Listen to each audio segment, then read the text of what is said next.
من الشیطان اللعین الرجیم بسم اللہ الرحمن الرحیم رب اشرح لی صدری ویسر لی امری واحلل عقدۃ من لسانی یفقهوا قولی ان اللہ وملائکتہ یصلون علی النبی یا ایہا الذین آمنوا صلوا علیہ وسلموا تسلیما۔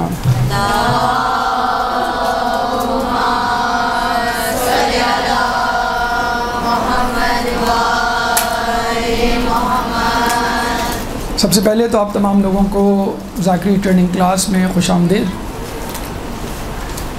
کربلا کا واقعہ ایک ایسا واقعہ ہے کہ جس کے بارے میں حدیث رسول ہے ان لقتل الحسین حرارۃ فی القلوب المؤمنین لا تبرد ابدا، کہ قتل حسین ایک ایسی حرارت ہے مومن کے دل میں کہ جو کبھی سرد نہیں ہوگی۔ چنانچہ کربلا کا واقعہ وقت گزرنے کے ساتھ ساتھ دنیا کے کونے کونے میں پھیلتی جا رہی ہے، اور ذاکرات حسین اس مصیبت، اس مصائب، اس آزمائش کی گھڑی کو لوگوں کے سامنے پیش کر رہے ہیں۔ اور یہ بہت بڑی توفیق ہے کہ اللہ تعالیٰ نے آپ کو اس میدان کے لیے منتخب کیا کہ آپ فضائل اہل بیت اور مصائب اہل بیت لوگوں کے سامنے بیان کریں۔ لیکن آپ کو جیسا کہ معلوم ہے کہ کربلا کی تبلیغ، کربلا کا پیغام، عزاداری خود ایک درسگاہ ہے۔ آیت اللہ بروجردی کے بارے میں ملتا ہے، یا آیت اللہ عبد الکریم حائری کے، کہ وہ درس شروع کرنے سے پہلے مصائب کربلا پڑھا کرتے تھے اور اس کے بعد درس دیا کرتے تھے۔ تو یوں ان کا درس ایک مجلس کی کیفیت اختیار کر جاتا تھا۔ بس فرق یہ ہوتا تھا کہ ان کے درس میں مصائب پہلے ہوتے تھے اور ہماری مجالس میں آخر میں ہوتے ہیں۔ تو یوں سمجھ لیجیے ہماری فرش عزا درسگاہ ہے اور ہماری درسگاہ فرش عزا ہے۔ تو اگر آپ اپنی مجالس کو درسگاہ میں تبدیل کر دیں تو نہ صرف یہ کہ لوگوں کو ثواب ملے گا، بلکہ ساتھ ساتھ وہ علمی نکات، علمی مسائل، تاریخی حقائق اپنے ساتھ لے کر اٹھیں گے۔ مجالس میں کیونکہ ہم اپنے لوگوں کے درمیان ہوتے ہیں، چنانچہ دلائل کی ضرورت نہیں پڑتی، فقط یہ کہہ دینا کافی ہے کہ یہ امام نے فرمایا اور ایسا ہوا۔ لیکن چونکہ واٹس ایپ، انٹرنیٹ، میڈیا کا دور ہے، بات ان لوگوں تک بھی جاتی ہے جو امام حسین کی معرفت نہیں رکھتے، تو وہ دلیل مانگتے ہیں، ریفرنس مانگتے ہیں، حوالہ جات مانگتے ہیں۔ چنانچہ کوشش ہونی چاہیے کہ فضائل اہل بیت کے ساتھ آپ اپنی گفتگو کو دلائل سے آراستہ کریں، منطق پیش کریں، وجوہات، اسباب بیان کریں۔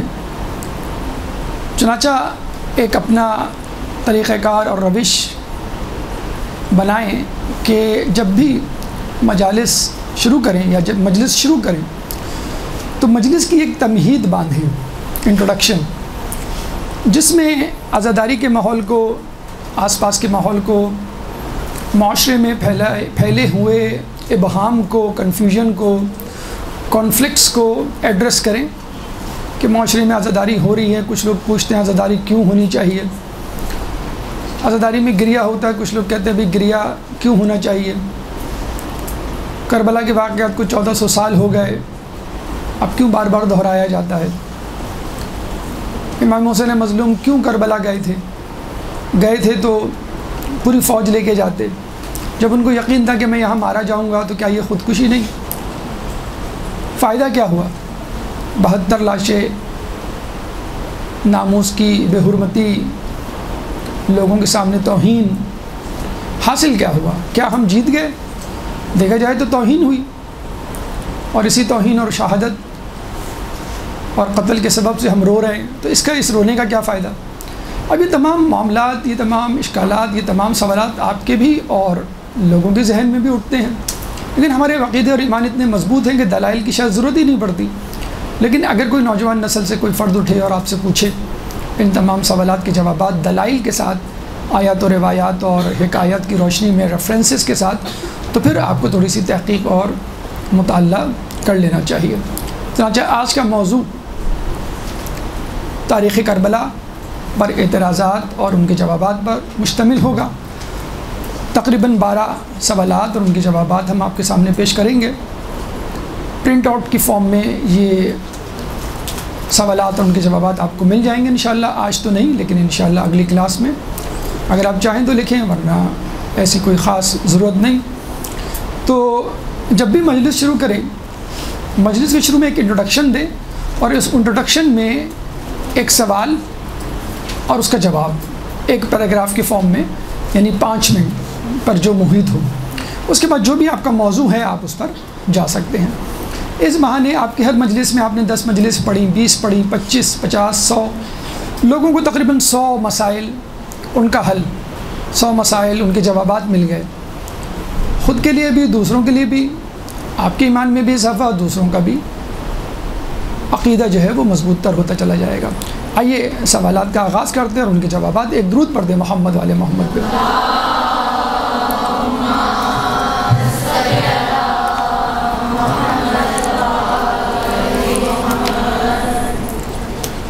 کربلا کے حوالے سے جو پہلا سوال کیا جاتا ہے، یزید نے امام حسین علیہ السلام سے بیعت کا مطالبہ کیوں کیا؟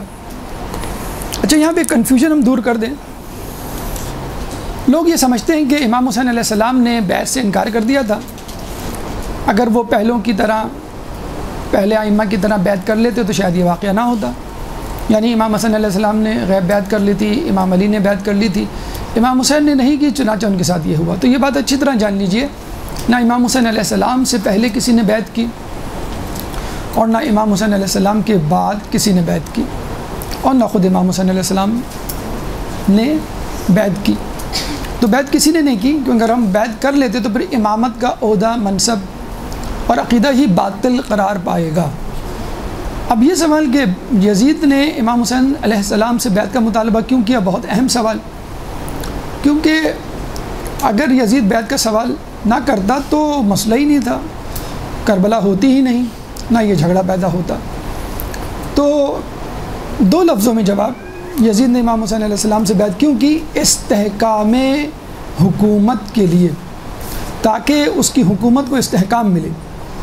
جب وہ اقتدار پہ آیا، اس کی جو شخصیت تھی، بندروں سے کھیلنے والا، زانی، شرابی، تارک الصلاۃ، ہر قسم کی برائی اس کی شخصیت میں موجود،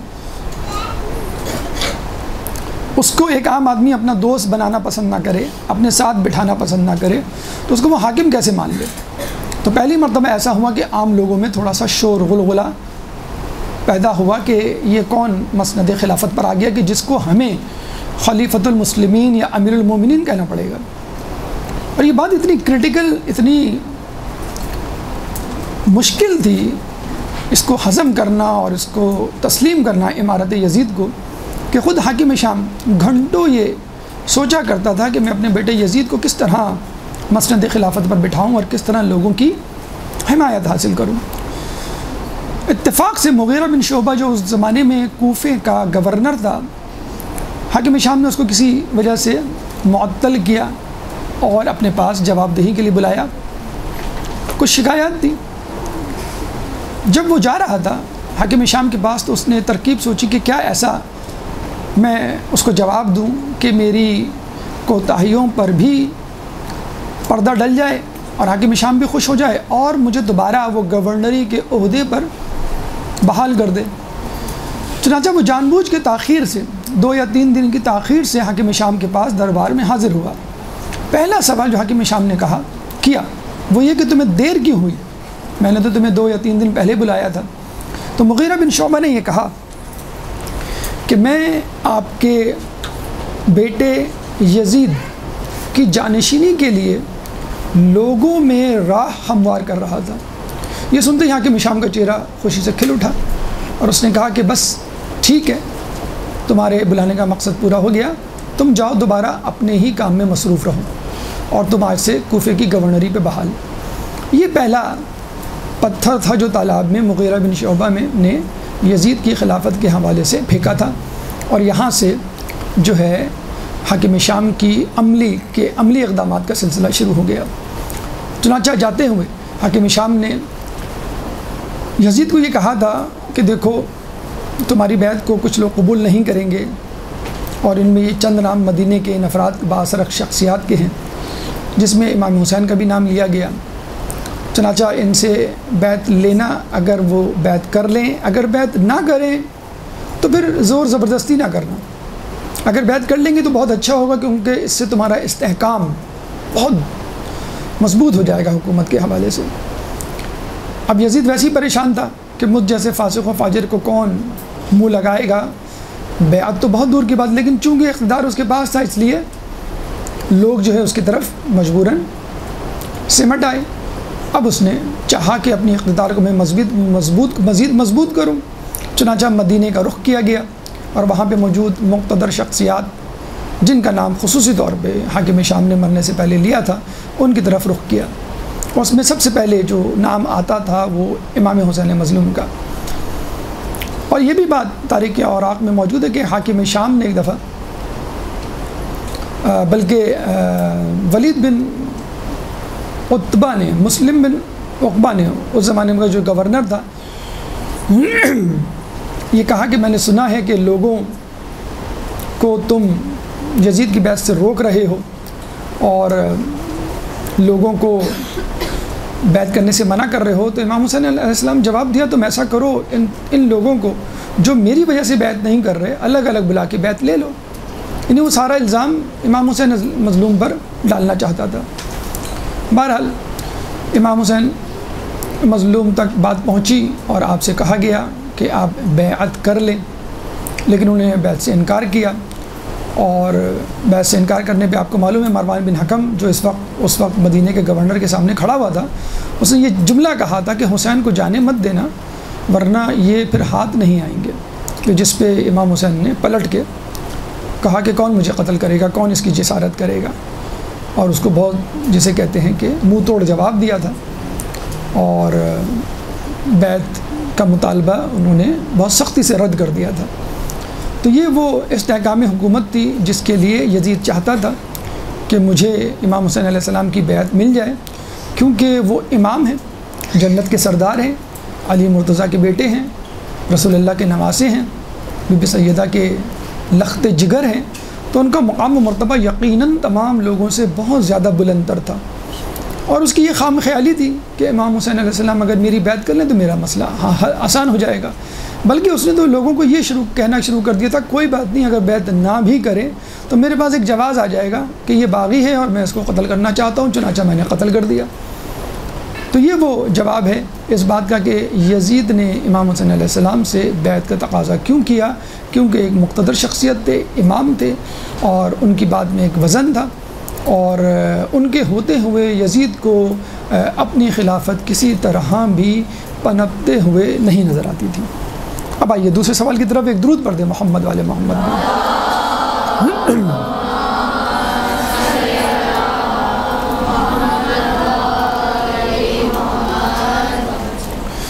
دوسرا سوال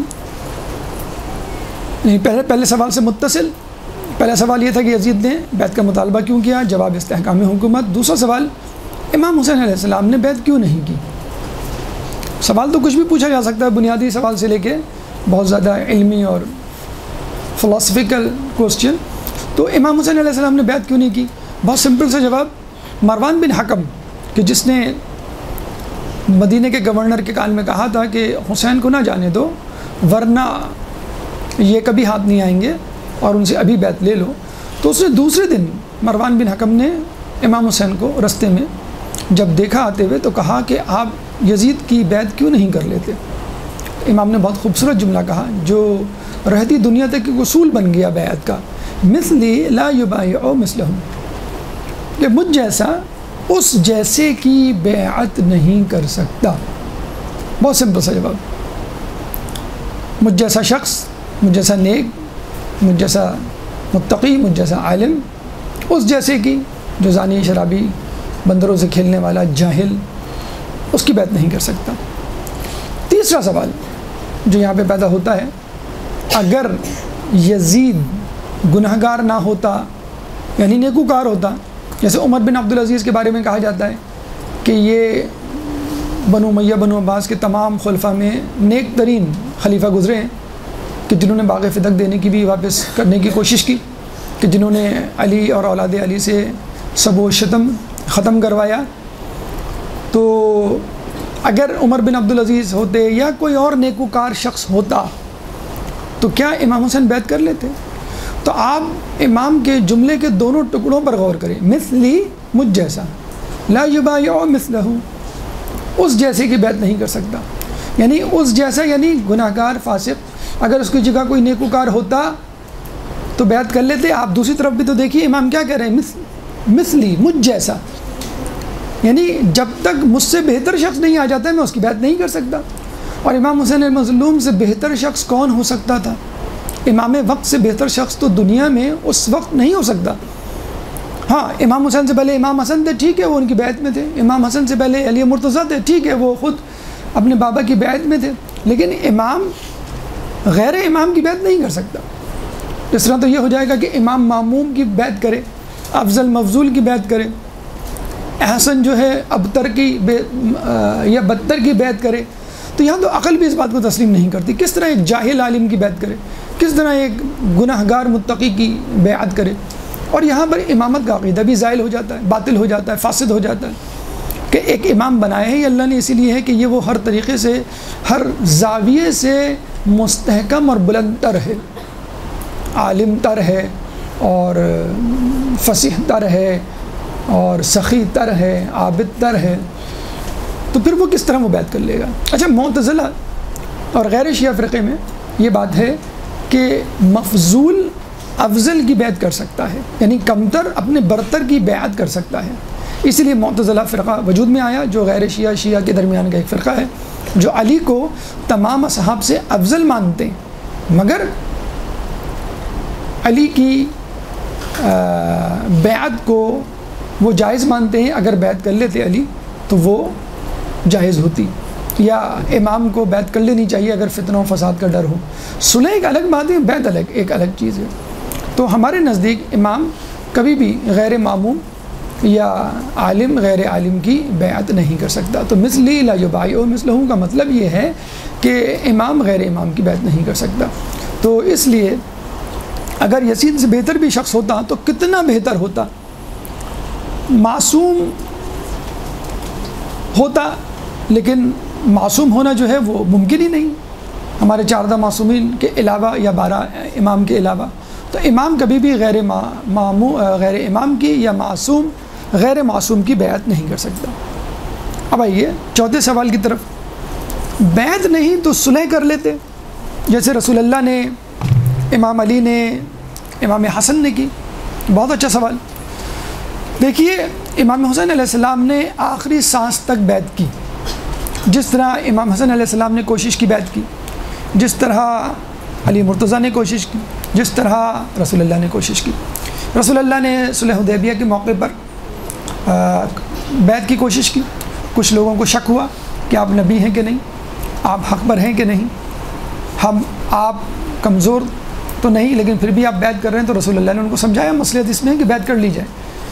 تو وہ صاحب کہتے ہیں کہ مجھے رسول کی رسالت میں شک ہوا، اور بعد میں نے اس شک کے گناہ کو معاف کروانے کے لیے روزے رکھے، نماز پڑھی۔ یعنی رسول اللہ نے مسلمانوں سے کی طرف سے اس کفار سے بیعت کی۔ امام علی مرتضیٰ نے 25 سال تک دیکھا جائے مصالحت کی، جس طرح رسول اللہ نے صلح کی آپ نے بھی صلح کی، 25 سال تک وہ خاموش رہے، کار خلافت سے دور رکھا گیا، آپ خاموش رہے، آپ نے تلوار نہیں نکالی، بس یہی صلح ہے کہ جنگ و جدل سے بچا جائے۔ امام حسن علیہ السلام نے صلح کی، امام حسن علیہ السلام کی امامت کے 10 سال امام حسن علیہ السلام نے ان کے ساتھ چلتے ہوئے صلح کرتے ہوئے گزارے۔ یہ نہیں کہا کہ بھیا آپ کیوں صلح کر رہے ہیں، آپ صلح نہ کریں، آپ عزیمت کا راستہ اختیار کریں، آپ لڑیں، میں لشکر تیار کروں گا، میں لڑوں گا، میں آگے ہوں گا۔ تو امام حسن علیہ السلام کی صلح گویا امام حسن علیہ السلام کی صلح تھی۔ اور رسول کی حدیث ہے حسن و حسین امام ہے، چاہے کھڑے ہوں چاہے بیٹھے، یعنی چاہے وہ جنگ کریں چاہے وہ صلح کریں۔ تو امام حسین علیہ السلام نے امام حسن علیہ السلام کی زندگی میں 10 سال ان کی امامت کے ساتھ رہتے ہوئے بالکل وہی روش اختیار کی جو امام حسن علیہ السلام نے اختیار کی۔ اس کے بعد امام حسین علیہ السلام جب امام بنے تو 10 سال تک انہوں نے کڑوے گھونٹ پیے لیکن صلح کا راستہ برقرار رکھا، تلوار نہیں نکالی، حتیٰ کہ حاکم شام سے انہوں نے یہ جملہ بھی سنا کہ تم ایک ایسے دمبے ہو جس کا جوش مارتا ہوا خون ہے اور خدا کی قسم یہ خون بہہ کر رہے گا۔ اس کے بعد پوری کوشش کی گئی یزید کے دور میں کسی طرح جنگ و جدل کی نوبت نہ آئے۔ 2 محرم کو قافلہ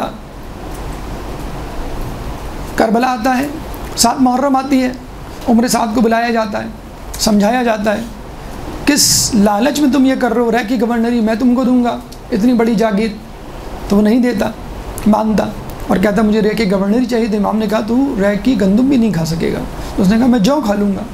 تو امام نے اس کو بددعا دی تھی کہ ذبحک اللہ علی فراشک، تو اپنے بستر پہ ذبح ہوگا۔ اور عربوں کے نزدیک بستر پہ گھر میں ذبح ہونا بزدلی کی علامت سمجھا جاتا تھا کہ وہ میدان جنگ سے فرار ہو کے گھر میں آ کے ڈر کے خوف سے چھپ کے بیٹھ گیا۔ 10 محرم کو امام حسین گھوڑے پہ بیٹھنے سے پہلے، جنگ و جدل کرنے سے پہلے اونٹ پہ بیٹھتے ہیں اور اپنا تعارف کرواتے ہیں، پھر آخر میں کہتے ہیں ہیہات من الذلہ، یعنی پوری مصالحت کی کوشش۔ رسول اللہ نے فتح مکہ کے موقع پر یہی روش اختیار کی۔ رسول اللہ گھوڑے پہ بیٹھ کے نہیں آئے تھے، اونٹ پہ بیٹھ کے آئے تھے، بتانے کے لیے کہ میں جنگ کرنے نہیں آیا، میں صلح کرنے آیا ہوں۔ اور رسول اللہ نے صلح کے ذریعے سے مکہ فتح کیا تھا۔ تو امام حسین نے گھوڑے پہ بیٹھنے سے پہلے اونٹ پہ بیٹھ کے بتایا کہ میں اب بھی امن چاہتا ہوں، اب بھی صلح چاہتا ہوں، لیکن وہ لوگ نہیں مانے۔ بیعت یا پھر سرداد نداد دست یزید، یہی ہے نا شعر کہ سر تو دے دیا لیکن ہاتھ نہیں دیا۔ وہ چاہ رہے تھے ہاتھ دو یا سر دو، تو انہوں نے کہا میں سر دے دوں گا، ہاتھ نہیں دوں گا۔ تو اونٹ پہ بیٹھ کے ہم نے انٹروڈکشن کروایا اور بتایا، پوری کوشش کی صلح کی، نہیں مانے۔ پھر 10 محرم کو امام جو ہے وہ عمر سعد سے دو بدو گھوڑے پہ سوار ہوتے ہوئے کہتے ہیں کہ تو کس سبب سے میرے قتل کا در پہ ہے، کیا وجہ ہے، چاہتا کیا ہے تو، یعنی اصل بات تو بتا۔ تو عمر سعد نے کہا بغض لابیک، تیرے باپ کے بغض کی وجہ سے میں تیرا قتل کرنا چاہتا ہوں، یعنی علی کا بغض، علی کی ولایت کا بغض، علی کی بلندی کا بغض جو امام حسن کے پاس آیا، علی کی ولایت ان کے پاس آئی، پھر امام حسن سے، اور وہی چاہتے تھے یہ ولایت لے لیں، یہ اسلام کی سرپرستی، گارجن شپ، محافظت یہ لے لیں اور پھر اپنے حساب سے اسلام کو مولڈ کریں۔ اور یہ بھی ملتا ہے روایتوں میں کہ شمر جب خنجر لیے پشت مبارک میں بیٹھا ہوا تھا تو آپ نے سر موڑ کے اس کو کہا تھا کہ تو اب بھی باز آ جا، میں تیری مغفرت کروا دوں گا نانا سے۔ تو آخر وقت تک امام حسین نے صلح کی کوشش کی۔ اگر آپ صلح کا مطلب بیعت لیتے ہیں، صلح از اکول ٹو بیعت، تو یہ امام مرتے دم تک نہیں کریں گے، اور کسی امام نے ایسا نہیں کیا۔ اگر آپ بیعت کو صلح کہتے ہیں، بھائی بیعت کر لیتے تو صلح ہو جاتی، یہ شرط تھی، تو یہ امام جو ہے وہ کبھی نہیں کر سکتے۔ بڑی اچھی مثال اس زمین میں دی جاتی ہے۔ اکثر لوگ امام حسن علیہ السلام کو ٹکرانے کی کوشش کرتے ہیں اور اختلافات بتلانے کی کوشش کرتے ہیں کہ دونوں میں اختلاف تھا۔ تو جان لیجئے، ایک مثال سے لوگ سمجھاتے ہیں اس کو کہ ایک شخص ایک ڈاکٹر کے پاس جاتا ہے اپنے مرض کے لیے، ڈاکٹر اس کو ایک دوا تجویز کرتا ہے اور وہ چلا جاتا ہے، پھر کافی عرصے بعد 4-5 سال بعد وہ شخص آتا ہے اور اب وہ ڈاکٹر نہیں رہتا، کوئی دوسرا ڈاکٹر اس کی جگہ بیٹھ جاتا ہے۔ تو وہ کہتا ہے کہ بھائی مجھے یہ پرابلم ہے اور کافی عرصے پرانا ہے، 5 سال کا، فلاں ڈاکٹر نے یہ دوا دی تھی، آپ بھی لکھ دیں۔ اور وہ ڈاکٹر چیک کرتا ہے اور کہتا ہے کہ آپ نے دوا پابندی سے استعمال کی؟ انہوں نے کہا نہیں۔ بد پرہیزی تو نہیں کی آپ نے؟ کہا بد پرہیزی بھی کی ہے۔ کہہ لیں گے اصل میں اب آپ کا مرض اتنا بڑھ چکا ہے دوا کے استعمال نہ کرنے کی وجہ سے، بد پرہیزی کی وجہ سے، کہ اب دوا کی نہیں، سرجری، آپریشن کی ضرورت ہے۔ تو وہ اگر یہ کہیں کہ آپ عجیب ڈاکٹر ہیں، 5 سال پہلے جو ڈاکٹر تھا وہ اچھا ڈاکٹر تھا، اس نے تو میڈیسنز بتائی تھی علاج کے لیے، تو وہ یہی کہے گا کہ اس وقت علاج کنٹرول میں تھا، لمٹ میں تھا، اپنی حدوں میں تھا، لیکن آپ نے چونکہ اس کی بات نہیں مانی، چنانچہ سرجری ہوگی۔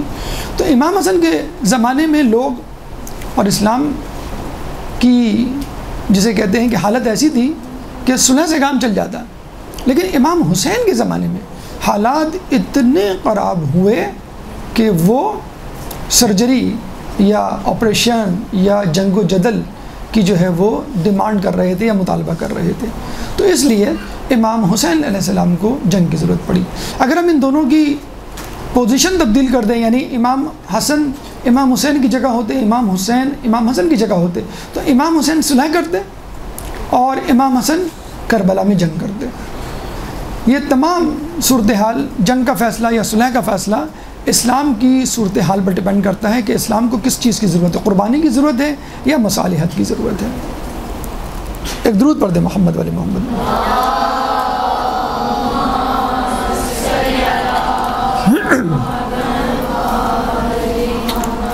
ایک سوال بڑا دلچسپ کہ جب سب نے بیعت کر لی تھی تو امام حسین نے کیوں نہیں کی؟ وہ بھی کر لیتے، وہی تو رہ گئے تھے۔ اور کیا دین کی ٹھیکیداری جو ہے امام حسین نے اٹھا رکھی؟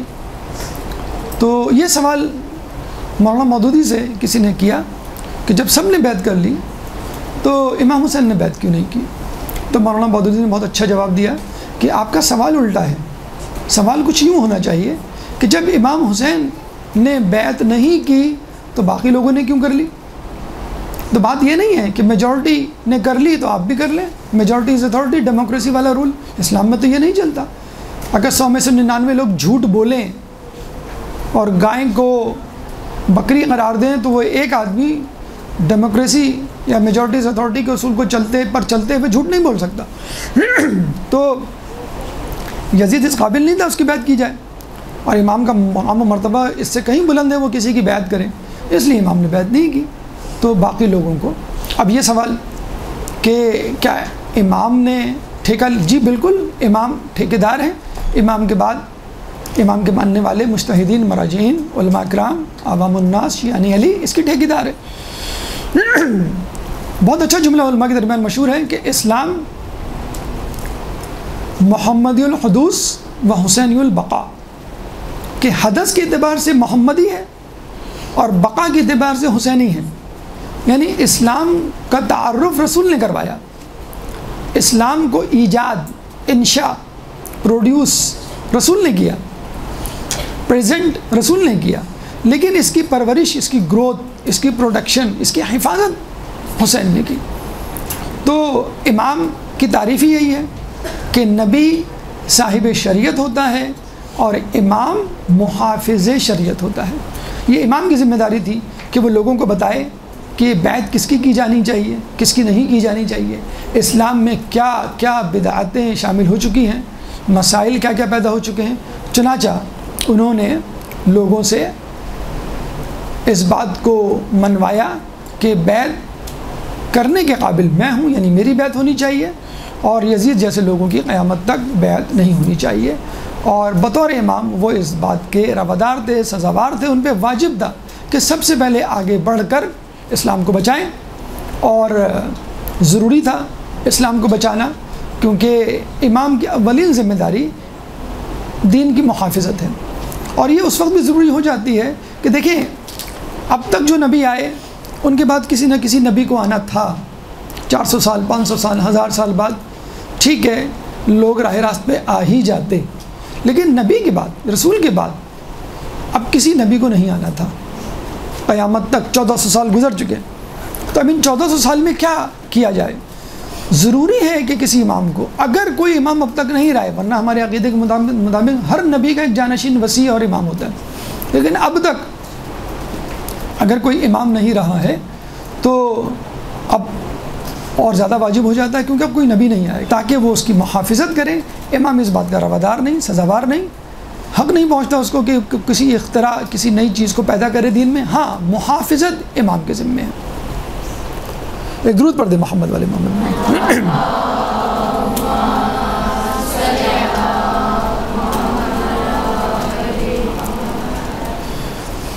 ایک سوال جو کیا جاتا ہے کہ امام کو جب معلوم تھا کہ میں مارا جاؤں گا کربلا کے میدان میں، تو وہ گھر سے کیوں گئے اور کربلا جا کر اپنی جان کیوں دی؟ کیا یہ خودکشی نہیں؟ دیکھیں پہلی بات تو یہ سن لیجئے کہ امام کا یہ قول تھا جب لوگوں نے یہی سوال ان کے سامنے رکھا مدینے سے نکلتے ہوئے، تو انہوں نے کہا کہ دیکھو اگر میں کسی بل جانور کے بل میں بھی پناہ لے لوں تو میں مارا جاؤں گا، اور ان لوگوں کو میری زندگی گوارا نہیں، ہر صورت میں یہ مجھے ختم کرنا چاہتے ہیں۔ پہلی بات تو یہ کہ امام گھر میں بھی بیٹھے رہتے نا تو یہ گھر میں قتل کیے جاتے۔ امام مکے گئے تھے، اور کیوں انہوں نے مکے میں اپنے حج کا ارادہ تبدیل کیا؟ کیونکہ احرام کے بھیس میں لوگوں نے اسلحہ چھپایا ہوا تھا۔ تو امام سمجھ گئے، اور امام نے کہا کہ میں اس بات کو پسند کرتا ہوں کہ مکے سے ایک بالشت باہر مارا جاؤں بنسبت ایک بالشت اندر مارا جاؤں، مجھے مکے کی حرمت عزیز ہے۔ چنانچہ مکے میں بھی لوگ ان کے پیچھے تھے، اور پھر کربلا کے مقام پر ان کو روکا گیا۔ جب 2 محرم کو روکا گیا اور قبیلہ بنی اسد کے بزرگ نے بتایا کہ اس کا ایک نام کربلا، کرب و بلا بھی ہے، نینوا، قادریہ، شت الفرات کے علاوہ، تو امام نے کیا کہا تھا؟ بس ہمیں یہیں رکنا ہے، خیمے لگا دو عباس، سیدانیوں کو اتار دو، یہیں ہماری لاشیں۔ حالانکہ اس کے بزرگ نے قبیلے کے یہ کہا تھا کہ امام یہاں پر نہ رکیے کہ یہاں پہ کوئی بھی ایسا شخص نبی زادہ یا نبی نہیں گزرا کہ جس کو کوئی چوٹ، کوئی تکلیف یا زخم نہ آیا ہو۔ تو امام نے کہا تو نے تو نہیں سنا ہے، ہم نے تو یہ بھی سنا ہے کہ ہمارے یہاں لاشیں گریں گے اور ہمارے یہاں سر کٹیں گے۔ تو امام نے وہاں پڑھاؤ کیا۔ اب سوال یہ ہے کہ جب امام کو معلوم تھا اسی جگہ لاشا گرے گا، یہیں پہ میں قتل ہوں گا، تو امام فوراً کہیں چلے جاتے۔ آپ کو کہا جب بھی آپ مدرسے سے نکلیں گے آپ کو مار دیا جائے گا، آپ نہیں نکلیں گے۔ آپ کو کہا جائے کہ گھر میں جائیں گے، وہاں کوئی بیٹھا ہوا ہے گھات لگائے گا، آپ گھر میں نہیں جائیں گے۔ آپ کو کہا جائے بھائی اس گلاس میں جو ہے مشروب میں زہر موجود ہے، نہ پئیں، تو آپ نہیں پئیں گے، کیونکہ یہ سب خودکشی ہوگی۔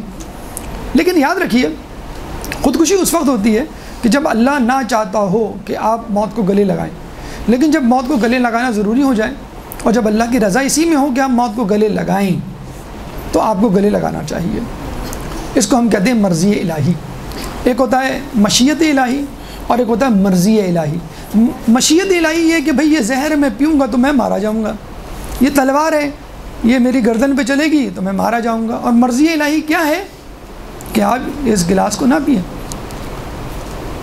آپ تلوار کے سامنے نہ آئیں، لیکن جب دشمن کا سامنا ہو، جہاد کا سامنا ہو تو آپ گلاس پی لیں، تلوار کو گلے کے سامنے آنے دیں، یعنی اپنے آپ کو اسلام کے لیے قربان کر دیں۔ تو اس کو ہم کہتے ہیں مرضی الہی۔ ہم دیکھتے ہیں کہ امام حسن علیہ السلام کے زمانے میں ان کو 7 مرتبہ زہر دیا گیا، 8ویں مرتبہ جب زہر دیا گیا تب انہوں نے پیا، اور کئی امام کئی مرتبہ انہوں نے اپنے آپ کو بچایا زہر سے، کھانے سے، ایسی چیز سے جس سے ان کی موت واقع ہو سکتی ہو، اور اس وقت زہر پیا، اس وقت تلوار کے آگے آئے جب ان کو یقین تھا کہ اب اللہ کی مرضی اس میں ہے کہ میں اپنی جان دے دوں، تو یہ خودکشی نہیں کہلائے گی۔ اور جہاں تک یہ بات ہے کہ موت کا امکان ہو اور اپنے آپ کو موت کے منہ میں ڈالنا، تو تمام جہاد میں جو رسول اللہ کے زمانے میں 82-86 جہاد ہوئے، ان جگہوں میں رسول اللہ نے جو اصحاب کی قربانی دی، شہادتیں ہوئیں، کیا وہ سب خودکشیاں تھیں؟ کیا معلوم نہیں تھا کہ میں مر جاؤں گا اور امکان موجود ہے؟ تو جب اللہ تعالیٰ آپ سے قربانی طلب کرے، شہادت طلب کرے، تو اس کو خودکشی نہیں کہتے، اس کو جو ہے شہادت کہتے ہیں۔ تو اسی لیے امام حسین علیہ السلام نے اپنے آپ کو قربانی کے لیے پیش کیا، کیونکہ اس وقت اللہ قربانی طلب کر رہا تھا۔ ایک درود پڑھ دیں محمد والے محمد میں۔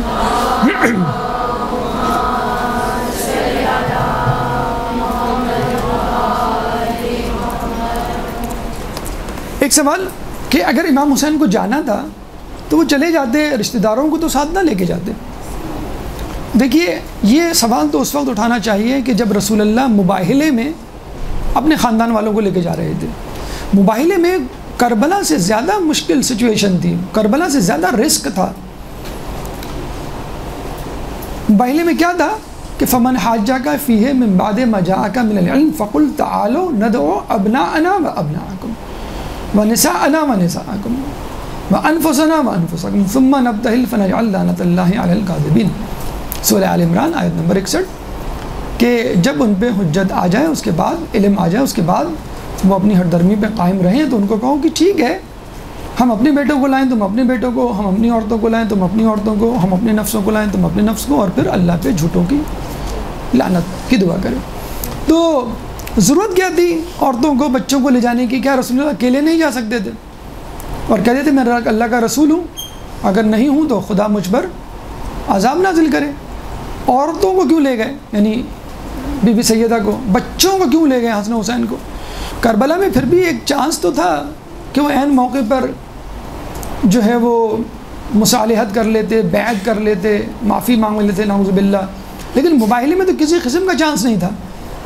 دعا کی جا رہی تھی کہ جو جھوٹا اس پہ اللہ کی لعنت، لیکن پھر بھی گھر والوں کو عورتوں کو لے کے گئے۔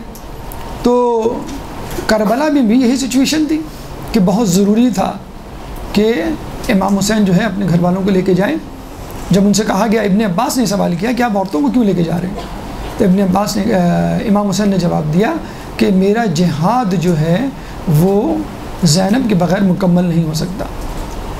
کسی نے سوال کیا کہ لوگ کربلا کو یاد رکھے ہوئے ہیں لیکن غدیر کو نہیں، تو کیا خوب جواب دیا گیا کہ غدیر میں زینب نہیں تھی، کربلا میں زینب تھی، اس لیے پیغام جو ہے وہ پہنچا دیا گیا، آگے چلا گیا۔ اور دوسری بات یہ کہ ہمیشہ یاد رکھیں جب آپ کوئی خوشی سیلیبریٹ کرتے ہیں اور اس میں لوگوں کی شرکت ہو، آپ کے چاہنے والوں کی، تو وہ خوشی دگنی ہو جاتی ہے، 4 گنا ہو جاتی ہے۔ برتھ ڈے ہے یا شادی بیاہ کی تقریب ہے، وہ خوشی زیادہ ہو جائے گی، لیکن غم میں اپنے چاہنے والوں کو شریک کریں تو وہ غم ہلکا ہو جاتا ہے، کمتر ہو جاتا ہے۔ کسی کے باپ کا انتقال ہو جائے، ماں کا انتقال ہو جائے، عزیز کا انتقال ہو جائے، وہ اکیلا ہو میت پہ، بڑا بھاری ہوتا ہے میت کو اٹھانا، لیکن محلے والے جب جمع ہو جاتے ہیں، عزیزوں قریب جمع ہو جاتے ہیں، تو وہ غم ہلکا ہو جاتا ہے۔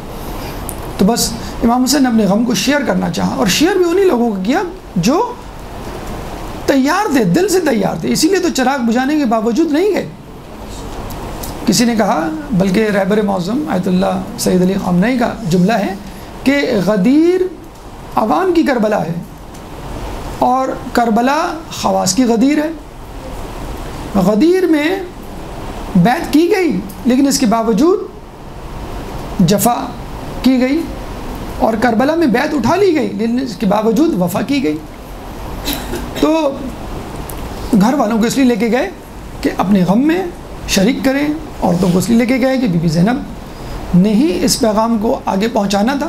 اور آپ دیکھ لیجئے کوفے کے بازار، آپ دیکھ لیجئے آگے جو شام کا دربار، اس میں بی بی نے اپنا تذکرہ کم، امام حسین کا تذکرہ زیادہ، امام حسین کا تذکرہ کم بلکہ ولایت علی کا تذکرہ زیادہ۔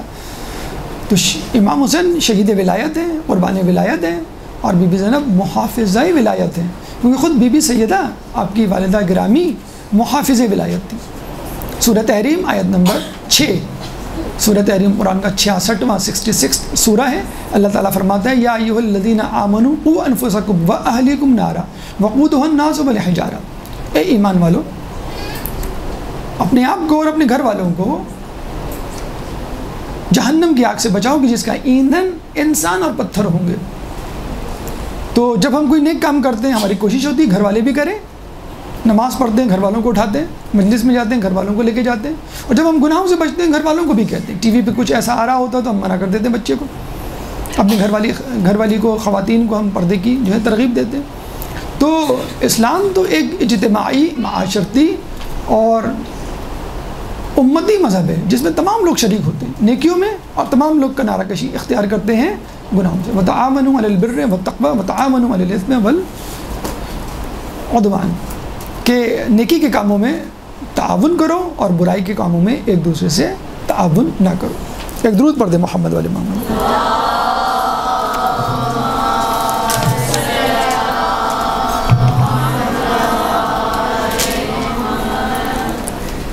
ایک اور سوال جو اس ضمن میں کیا جاتا ہے کہ امام حسین علیہ السلام اگر گئے تھے اور ان کو معلوم تھا کہ جنگ ہوگی تو باقاعدہ ایک آرمی لے کے جاتے، سولجرز لے کے جاتے، باقاعدہ اسلحہ لے کے جاتے کہ لگتا کہ آپ ایک جنگ سے نبردآزما ہونے جا رہے ہیں اور فائٹ ہوتی، ایک شاید امکان ہوتا کہ آپ جیت جاتے۔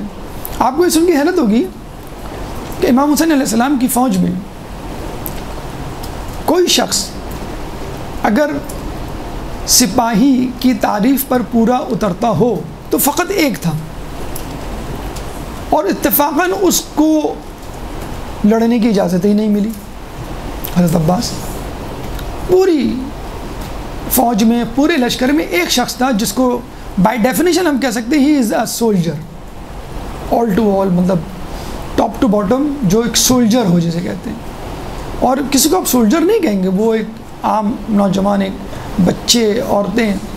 تو ایک سولجر تھا باقاعدہ فل فلیج سولجر، بلکہ مانگا ہی امام علی نے اس لیے تھا کہ جو میرے بیٹے کی حفاظت کرے، معاونت کرے کربلا کے میدان میں. اور وہ بار بار آتے کہ مجھے لڑنے کی اجازت دیجیے، تم تو میرے فوج کے علمدار ہو. اجازت بھی دی، کس کی دی؟ پانی لانے کی. اور جاتے ہوئے تلوار رکھ لی کہ تمہیں تلوار لے جانے کی اجازت نہیں. تو ایک بہت بڑا جسے کہتے ہیں کہ نقطہ ہے، بہت حیرت کی بات ہے کہ امام حسین علیہ السلام نے بغیر فوج کے جو ہے یہ جنگ لڑی. تو بتانا یہ چاہ رہے تھے امام حسین کہ دیکھو میں جنگ کے اصول تبدیل کر رہا ہوں، میں جنگ کے اصول توڑ رہا ہوں، میں نئے اصول بنا رہا ہوں اور لوگوں کو بتلا رہا ہوں کہ جنگ بغیر لڑے بھی جیتی جا سکتی ہے، جنگ بغیر فوج کے بھی لڑی جا سکتی ہے، جیتی جا سکتی ہے، جنگ بغیر اسلحے کی بھی جیتی جا سکتی ہے. اب رسول کی مثال لے لیں، ایک مثال ہم لے لیتے ہیں. فتح مکہ، رسول اللہ اونٹ پر بیٹھ کر آئے، کوئی جنگ نہیں کی، لیکن مکہ کیسے فتح ہو گیا؟ رسول نے اپنے کردار سے مکے کو فتح کیا. تاریخ میں ہمیں کوئی ایسا واقعہ، کوئی ایسی جنگ نہیں ملتی کہ جس میں فریقین آمنے سامنے ہوں اور دوسری فوج ناک آؤٹ ہو گئی ہو، ہار گئی ہو بغیر لڑے. تو رسول نے کر کے دکھایا، اور رسول کے نواسے نے بھی یہی کیا. باقاعدہ جنگ نہیں دی، باقاعدہ فائٹ نہیں دی، سولجرز ہی نہیں تھے، ایک تھے اس کو بھی اجازت نہیں ملی.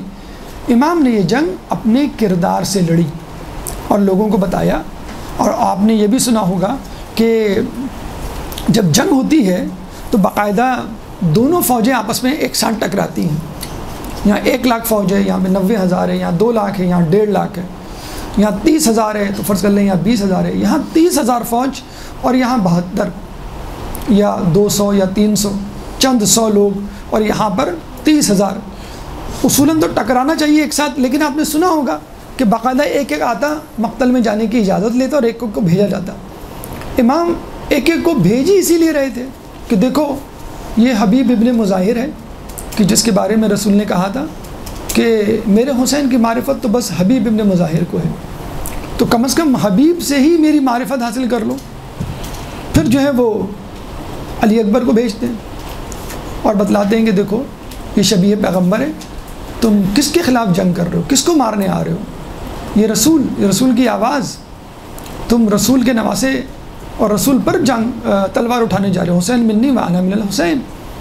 قاسم کو بھیج رہے ہیں، دیکھو اس کا بابا تمہارے ساتھ تھا، تم اس کے ساتھ تھے، تم نے اس کے ساتھ صلح کی تھی. جو ایک ایک کر کے شخص کو بھیجا. پھر علی اصغر کو لے کر آئے، کوئی لڑنے کے لیے نہیں، 6 مہینے کا بچہ کیا لڑے گا، بتانے کے لیے کہ اگر تم مسلمان نہیں تو کم از کم انسان ہونے کے ناطے اس کو پانی دے دو، انسان ہونے کے ناطے سمجھ جاؤ. لیکن اس کے باوجود وہ نہیں مانے. تو یہ سب کیا تھا، ایک ایک کر کے بھیجنا، اور ہر شخص اپنی شخصیت میں یکتا و یگانہ. امام بتلانا چاہ رہے تھے کہ اتنے قد آور بلند پایا شخصیات، کردار اور سیرت کے افراد میرے ساتھ ہیں، اور تم ان کو قتل کرنے پہ تلے ہوئے ہو، اور آخر وقت تک پوچھ بھی رہے کہ تم مجھے کیوں قتل کرنا چاہتے ہو. دیکھو تم مجھے قتل کرو گے تو گویا رسول کو قتل کرو گے. تو امام نے قتل ہو کر، امام نے نقصان اٹھا کر، امام نے توہین و ذلت برداشت کر کے، امام نے اپنی ناموس کی چادریں چھنوا کر گویا ثابت کر دیا کہ جنگ جو ہے وہ مظلومیت سے بھی جنگ جیتی جا سکتی ہے، جنگ جو ہے وہ فتح یا غلبہ حاصل کیے بغیر بھی جیتی جا سکتی ہے.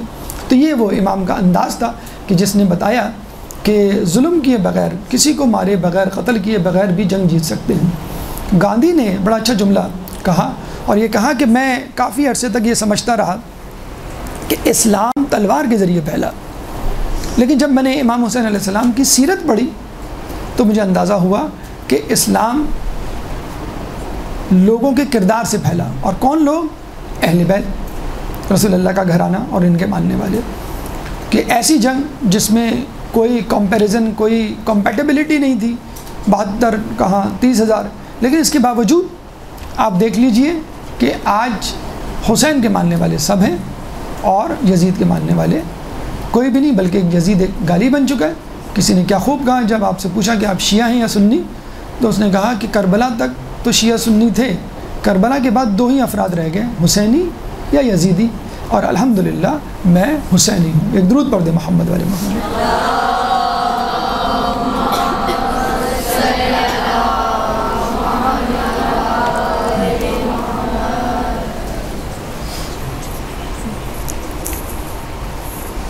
کیا قربانی دینا واجب تھی؟ اچھا، جو ابھی سوال تھا کہ باقاعدہ فوج لے کے جاتے، تو دیکھیں اگر باقاعدہ فوج لے کے جاتے ہیں تو وہ 2 شہزادوں کی جنگ میں تبدیل ہو جاتی۔ جیسے اب بھی کچھ لوگ یہی کہتے ہیں 2 شہزادوں کی جنگ تھی، اقتدار کا غلبہ، کرسی کی دوڑ تھی، تو امام فوج نہیں لے کے گئے تو بھی الزام لگایا گیا۔ اگر امام فوج لے کے جاتے اور کسی طرح خدا نخواستہ نعوذ باللہ مینیپولیشن سے جیت جاتے جنگ، کچھ عرصے بعد بنو امیہ دوبارہ آ جاتی جنگ، فوج اکٹھا کر کے، جیسے بنو امیہ کے خلاف بنو عباس آ گئے، پھر کچھ عرصے بعد اہل بیت والے اپنی فوج جمع کر کے لاتے، اور وہ قیامت تک معاملہ چلتا رہتا اور دین بہرحال کہیں نظر نہیں آتا۔ مولا علی نے تمام تر نیک نیتی کے ساتھ خلافت کو قبول کیا، اس کا حق ادا کیا، اس کے باوجود جنگ نہروان پیش آئی اور جنگ صفین میں لوگ پکار اٹھے کہ تم فقط اپنی خلافت کی فکر میں ہو، نعوذ باللہ، خوارج نے یہ کہا تھا۔ تو اتنا کچھ کرنے کے باوجود، یعنی خلافت سے کنارہ کشی کرنے کے باوجود اور صلح کرنے کے باوجود، آخر دم تک کچھ تو خون سے باز آنے کے باوجود لوگوں نے الزام لگائے، تو باقاعدہ فوج لے کے جاتے تو پھر جو ہے وہ بات کہاں تک پہنچتی، الزام کیا کیا لگتے۔ کیا قربانی دینا واجب تھی؟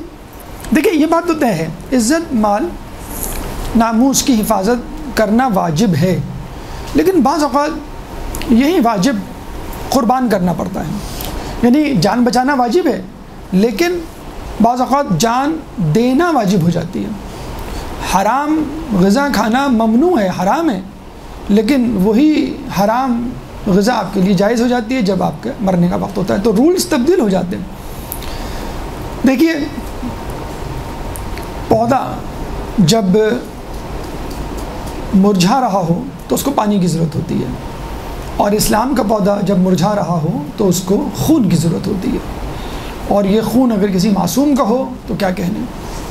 تو امام کے خون کی ضرورت تھی، واجب تھا امام کے لیے اپنے خون کو پیش کر دیتے۔ امام نے یہی کہا تھا نا کہ اگر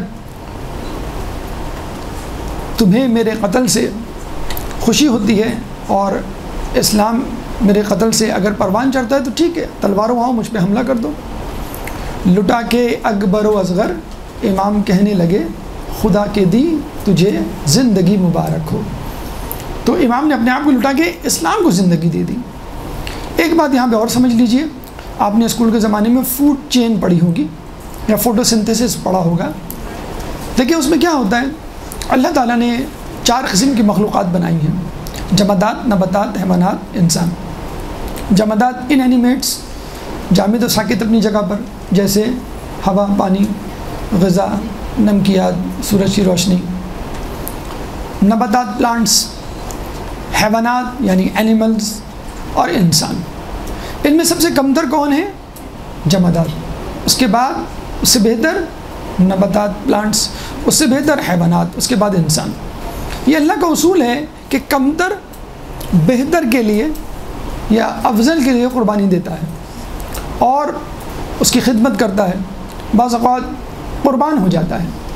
ہم دیکھتے ہیں کہ درخت سورج کی روشنی، کاربن ڈائی آکسائڈ، زمین کی نباتات کو جذب کرتے ہیں، کلوروفل کی موجودگی میں فوٹو سنتھسس کرتے ہیں اور پھر کلورو پلاسٹ بناتے ہیں اور اپنے لیے غذا تیار کرتے ہیں۔ تو کیا کاربن ڈائی آکسائڈ، نمکیات، سورج کی روشنی یہ معنی ہوتی ہے اپنے آپ کو یوٹیلائز کروانے سے، تصرف کروانے سے، یا اپنے آپ کو پیش کر دیتے ہیں؟ یہ تمام چیزیں اپنے آپ کو پیش کر دیتے ہیں۔ کیوں؟ یہ کمتر ہیں، جامد و ساکت ہیں، حرکت نہیں کر سکتے، زیرو نہیں ہوتے، ذی عقل نہیں ہوتے، اس لیے کمتر ہیں، اور کمتر ہیں اس لیے افضل پہ اپنے آپ کو قربان کر دیتے ہیں۔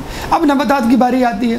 نباتات ان چیزوں کو استعمال کر کے گروتھ کرتا ہے، پرورش کرتا ہے، اور اس کی شاخیں، پھل پھول آتے ہیں اس میں۔ اب ایک بکرا سامنے سے گزرتا ہے، وہ اس درخت کی شاخیں اور پتے کھاتا ہے، تو کیا درخت منع کرتا ہے کہ بھئی مجھے نہ کھاؤ؟ درخت اپنے آپ کو پیش کر دیتا ہے۔ درخت کمتر ہے، نباتات کمتر ہیں حیوانات سے۔ حیوانات ذی روح ہوتے ہیں، نباتات میں گروتھ نشوونما ہوتی ہے لیکن ذی روح نہیں ہے، تو جانور ان کو کھا لیتے ہیں اور وہ منع نہیں کرتا۔ اب یہ جانور، یہ بکرا منڈی پہنچتا ہے، اب یہ انسان وہاں پہنچتا ہے، بکرا منڈی سے بکرے کو خریدتا ہے، گھر لا کے اس کو ذبح کرتا ہے۔ کیا بکرا منع کرتا ہے کہ بھی مجھے نہ کاٹو اور تمہیں مجھے کاٹنا چاہیے، یعنی تمہیں میرے لیے قربان ہونا چاہیے؟ کبھی ایسا ہوا ہے کہ درخت قربان ہو گیا ہو پانی مٹی ہوا پہ، یا حیوان قربان ہو گیا ہو درخت پہ، درخت کی غذا بن گیا ہو، درخت نے حیوان کو کھا لیا ہو؟ تو انسان اس کو لا کے کاٹتا ہے اور جانور جو ہے اس کے لیے قربان ہو جاتا ہے، یعنی حیوان جانور کے لیے قربان ہو گیا۔ اب انسان کس کے لیے قربان ہو؟ اکثر ایک جملہ ہم سنتے ہیں، امی اگر میری اس سے شادی نہیں ہوئی تو میں اپنے آپ کو شوٹ کر لوں گی، ابو میری فلاں لڑکے سے شادی نہیں ہوئی تو میں جو ہوں خودکشی کر لوں گا، چھلانگ لگا لوں گا کہیں سے۔ تو یہ احمق انسان جو اپنے ہی جیسے انسان کے لیے قربانی دے رہا ہے، انسان کو اپنے سے افضل کے لیے قربانی دینی ہے۔ انسان سے افضل کون ہے؟ انسان تو اشرف المخلوقات ہے، انسان سے افضل اس کا خدا ہے۔ نہ تو زمین کے لیے ہے نہ آسماں کے لیے، جہاں ہے تیرے لیے تو نہیں جہاں کے لیے۔ اب انسان کو چاہیے کہ وہ اپنے آپ کو اللہ کے لیے قربانی پیش کرنے کے لیے تیار کرے۔ ان صلاتی و نسکی و محیای و مماتی للہ رب العالمین، کہو کہ بے شک میری نماز، میری قربانی، میرا جینا اور میرا مرنا اللہ ہی کے لیے ہے۔ تو امام حسین علیہ السلام نے اپنی قربانی کو اللہ کے لیے پیش کیا، جبکہ دوسری طرف جو لوگ جان دے رہے تھے وہ انعام کی لالچ میں جان دے رہے تھے، وہ جائیداد کی لالچ میں، منصب عہدے کی لالچ میں، کی گورنری کسی کو چاہیے تھی، کسی کو زر و جواہر چاہیے تھے، کسی کو درم و دینار چاہیے تھے۔ اس بات پہ جھگڑا ہو رہا تھا کہ امام حسین کا سر لے کے کون جائے گا یہ ابن زیاد کے پاس، ابن زیاد کے دربار میں جھگڑا ہو رہا تھا کہ یہ میں نے سر کاٹا ہے اور یہ میں نے سر لیا ہے۔ تو جائیداد کے لیے، اشرفیوں کے لیے، رہ کی گورنری کے لیے انسان قربانی دے رہا ہے، تو ان لوگوں کو امت نے، دنیا نے بھلا دیا، یزید کو بھلا دیا، ابن زیاد کو بھلا دیا، حرملہ، عمر سعد، شمر، خولی، سب کو بھلا دیا۔ کیوں؟ کہ ان لوگوں نے جو قربانی دی وہ دنیا کے لیے قربانی دی، انہوں نے جو قربانی دی اپنے سے کمتر چیزوں کے لیے دی۔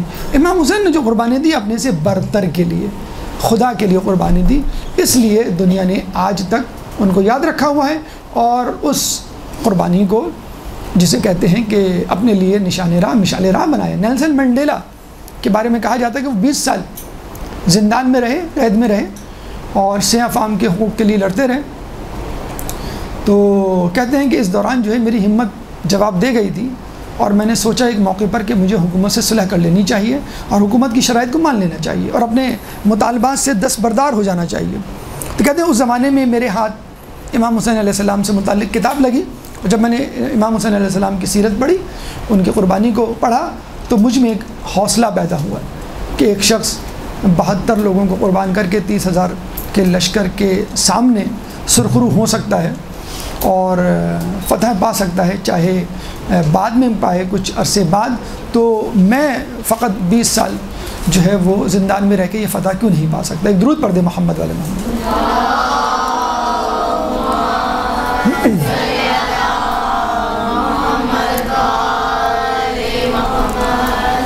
اچھا، لوگ کہتے ہیں کہ یہ آپ جذباتی باتیں کر رہے ہیں کہ مر کے انسان امر ہو جاتا ہے یا ہار کے جیت ہو جاتی ہے، کوئی مثال دیں، بہت آسان سی مثال، بہت اچھی سی مثال۔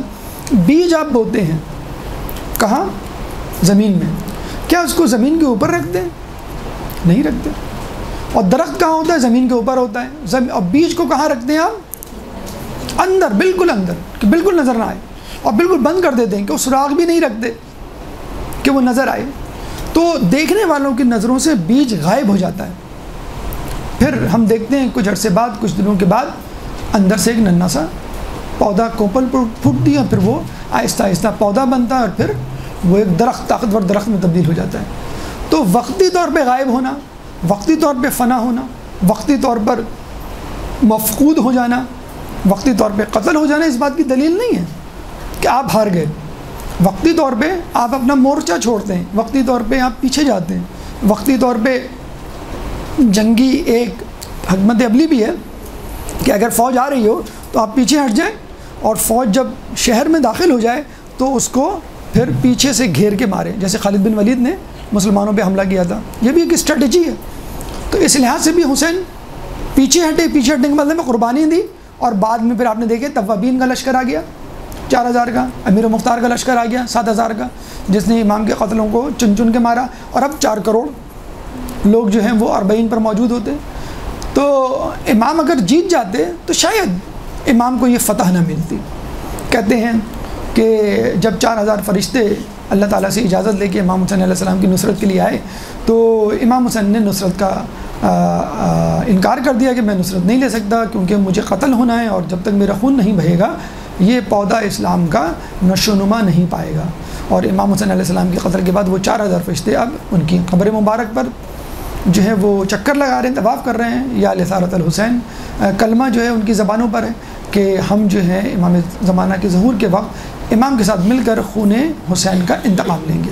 آخری سوال، ایک درود پڑھ دیں محمد والے محمد دیں۔